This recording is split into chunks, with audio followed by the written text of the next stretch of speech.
যেসব আলেম ও বক্তারা মানুষকে নেক কাজ করার জন্য উপদেশ দেয় কিন্তু তারা তা মানে না, জাহান্নামে তাদের কি রকম শাস্তি হবে আপনি কি জানেন? যদি না জানেন তাহলে আসুন সহিহ হাদিস থেকে জেনে নেই।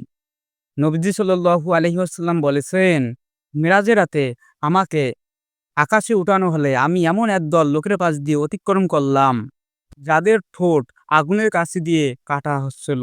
আমি জিজ্ঞেস করলাম, হে জিবরাইল আলাইহিস সালাম, এরা কারা? তিনি বললেন, এরা আপনার উম্মতের সেই সব খতিব ও বক্তারা, যারা মানুষকে নেক কাজের আদেশ দিতেন, কিন্তু নিজেরা তা ভুলে যেতেন। অথচ তারা আল্লাহর কিতাব তিলাওয়াত করত। তবে কি তারা বোঝে না? ভাই, তার মানে এই না যে মানুষকে নেক কাজের আদেশ দেওয়া যাবে না।